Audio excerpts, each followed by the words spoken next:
Semester 1 2023 से 27 वाले जितने भी विद्यार्थी हैं उन सभी के लिए पॉलिसी भी नई है, यानी 4 साल का ग्रेजुएशन वो जो कर रहे हैं वो भी उनके लिए नया है और नए तरीके से यहाँ पर क्वेश्चन भी पूछा जाएगा और नए तरीके से आपको लिखना भी होगा परीक्षा के कॉपी में। जी हाँ, जिस तरीके से पहले लिखा जाता था ग्रेजुएशन में वैसे काम नहीं चलेगा, क्योंकि मैंने रिजल्ट से रिलेटेड वीडियो बहुत पहले ही मैंने प्रोवाइड करवा दिया था कि BVMK यूनिवर्सिटी हो या फिर विनोबा भावे यूनिवर्सिटी हो, दोनों यूनिवर्सिटी में नोट प्रमोटेड वाले भी स्टूडेंट थे, यानी देखा जाए तो पूरी तरीके से क्रॉस यानी फेल।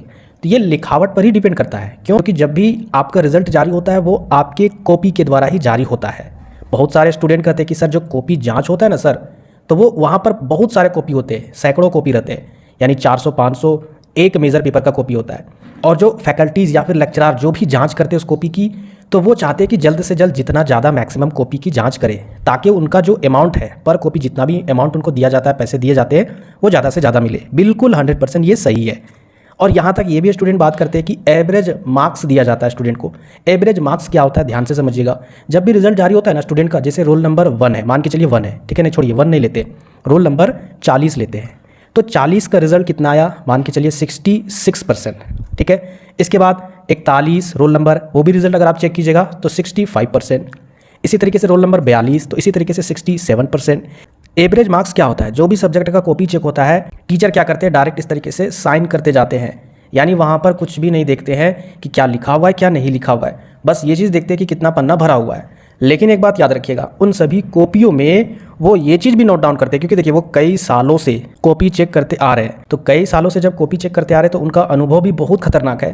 तो वो क्या करते हैं, अगर जो विद्यार्थी, ठीक है, मैं आपको अभी बताऊंगा, अलग तरीके से कॉपी लिखते हैं, तकरीबन 50 कॉपी वो चेक कर रहे थे, धड़ाधड़ एवरेज मार्क्स दे रहे थे, और 50 कॉपी में उनका लिखा हुआ किस तरीके से था, पूरा एक पन्ना भरा हुआ था, दूसरा पन्ना भी इसी तरीके से भरा हुआ था, तीसरा पन्ना इसी तरीके से भरा हुआ था, चौथा पन्ना भी इसी तरीके से भरा हुआ था, मतलब सिर्फ वहाँ पर अचर पचर लिखा हुआ आंसर, ठीक है, कोई पॉइंट नहीं है, कोई वहाँ पर पैराग्राफ नहीं है, कोई निष्कर्ष नहीं है, या फिर कोई परिभाषा नहीं है, कोई अर्थ नहीं है, तो उसमें सारा एवरेज मार्क्स ही दिया जाता है, ठीक है। अगर आपका ज़्यादा पन्ना लिखा रहेगा तो आप पास कर जाओगे, और अगर 2 से 3 पन्ना ही लिखा रहेगा तो फिर निश्चिंत है फेल कर जाओगे। तो आपको लिखना कैसे है वो ध्यान से समझिएगा, क्योंकि सारा प्रोसेस मैं तो आपको बता दिया कि किस तरीके से कॉपी चेक होता है। ध्यान से समझिएगा, जो बातें मैं आपको बताऊंगा उसको अपने दिमाग में बैठा लेना है, क्योंकि सभी यूनिवर्सिटी में एग्जाम होने वाली है और कुछ यूनिवर्सिटी में तो हो भी रही है। तो यहाँ पर सबसे पहले ध्यान से समझिएगा, जैसे आपका ये कॉपी का पहला पन्ना है, ठीक है, तो पहले पन्ने में आपको क्या करना होगा, जो भी MCQ question, sorry MCQ question बहुत सारी यूनिवर्सिटी में नहीं भी पूछ रहे होंगे, लेकिन 1 नंबर वाले जो क्वेश्चन है, 1 नंबर वाले क्वेश्चन अगर 10 क्वेश्चन होंगे तो कम से कम जो 1 नंबरिया क्वेश्चन रहेगा उसको एक पन्ना में, जैसे सेक्शन A यहाँ पर आपको लिखना होगा, जैसे सेक्शन A है, सेक्शन A देने के बाद इस तरीके से आपको अंडरलाइन करना होगा। उसके बाद नीचे आपको क्या करना होगा, क्वेश्चन नंबर 1 है तो 1 लिखना होगा।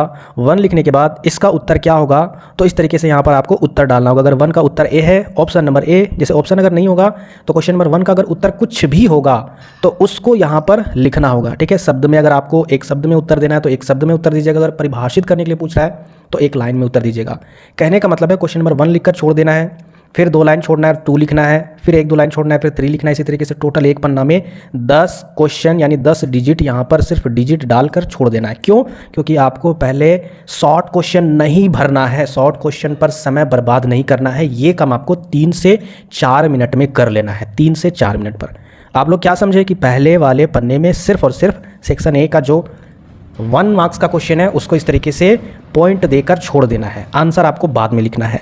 फिर दूसरे पन्ने में चले गए, मान के चलिए दूसरा पन्ना है, ठीक है, पलट दिए पन्ने को। पलटने के बाद वहाँ पर क्या करना होगा, लास्ट वाला सेक्शन में जाना होगा, सेक्शन C, ठीक है, जो आपका लास्ट सेक्शन होगा। याद रखिएगा, किसी यूनिवर्सिटी में अगर लास्ट सेक्शन D होगा, यानी लॉन्ग टाइप वाला क्वेश्चन, जो 15 नंबर के क्वेश्चन होंगे, किसी यूनिवर्सिटी में 20 मार्क्स के भी क्वेश्चन हो सकते हैं, तो सबसे लॉन्ग जो क्वेश्चन रहेगा ना उसको बनाने की कोशिश कीजिएगा।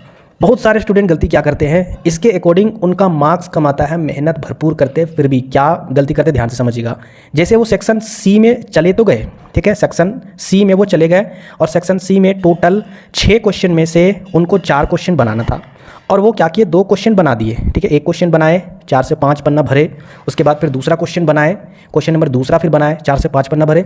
अब उनको तीसरा या फिर और दूसरा क्वेश्चन नहीं आ रहा था, तो वो क्या कर दिए, तुरंत उसी जगह पर सेक्शन C का 2 ही क्वेश्चन बनाए और तुरंत सेक्शन B में चले गए। ये गलती कभी मत करना, कभी भी मत करना।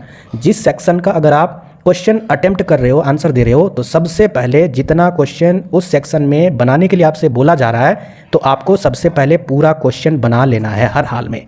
तो आपको क्या करना है, सेक्शन सी का 4 क्वेश्चन बना लेना है, ठीक है। जैसे जितना क्वेश्चन में से जितना बोला जाएगा उतना ही क्वेश्चन अच्छे से बनाना है। याद रखिएगा जो मेन मार्क्स या फिर मेन रिजल्ट निर्धारित होता है ना, वो सेक्शन सी के मार्क्स पर और सेक्शन ए के मार्क्स पर ही निर्धारित होता है। यानी जो आपका 1 नंबर वाला क्वेश्चन और ये जो आपका लॉन्ग टाइप वाला क्वेश्चन है, इन दोनों के आंसर के बेसिस पर ही आपका मार्क्स निर्धारित होता है। तो आप लोग क्या समझे, सबसे पहले पन्ने में 1 नंबर वाला क्वेश्चन डिजिट डाल के छोड़ना है, नेक्स्ट पन्ने में सेक्शन सी का सारा क्वेश्चन कंप्लीट करना है। और कितना पन्ना भरना है, ये स्टूडेंट बार बार हमसे सवाल पूछते हैं। मैं आपको बता देना चाहता हूँ, जितना आपके अंदर कैपेसिटी है उतना ज़्यादा भर सकते हो।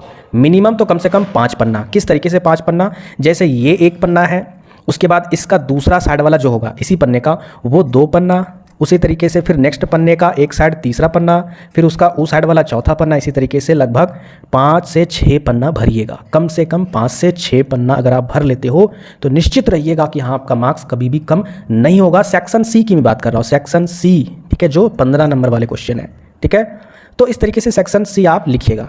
अब यहाँ पर मेन इंपॉर्टेंट बात पर आते हैं। सेक्शन सी में जो आंसर लिखने का तरीका होता है वो तरीका ध्यान से समझिएगा। अगर आपसे कोई भी क्वेश्चन पूछा जाता है तो उसके रिगार्डिंग सबसे पहले उसकी भूमिका दीजिए, ठीक है, जिसको परिचय भी बोला जाता है, उसका परिचय दीजिए।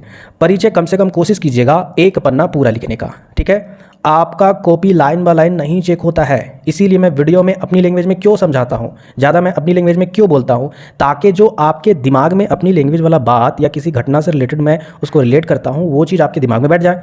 और उसी घटना से रिलेटेड अगर आप आंसर लिख रहे हो तो इसका मतलब कुछ आपने याद किया वो भी भर रहे हो और कुछ अपने माइंड से भी भर रहे हो।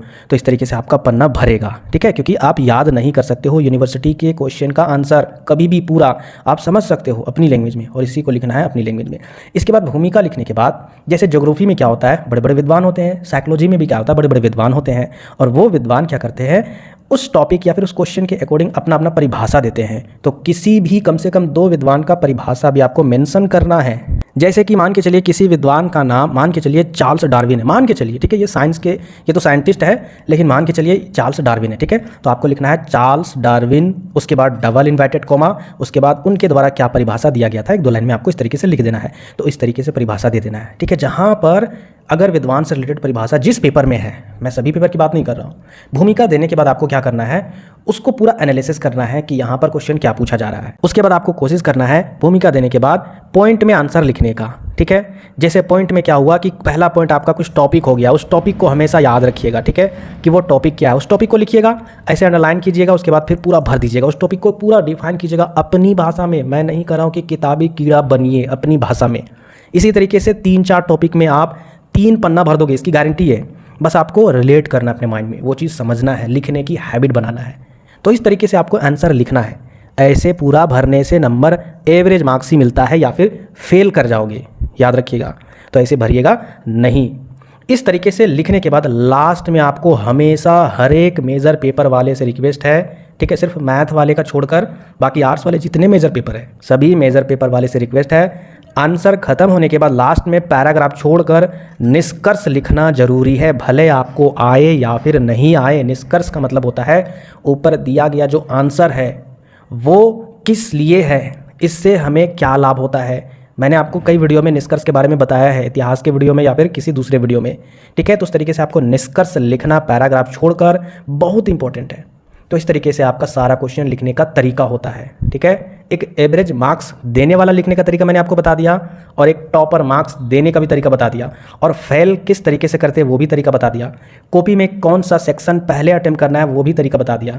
और सेक्शन बी की अगर बात करें, माइंड में अगर आपका सेक्शन बी आ रहा है तो सबसे आपका ये जो है ना, सेक्शन सी के बाद बी लिख दीजिएगा।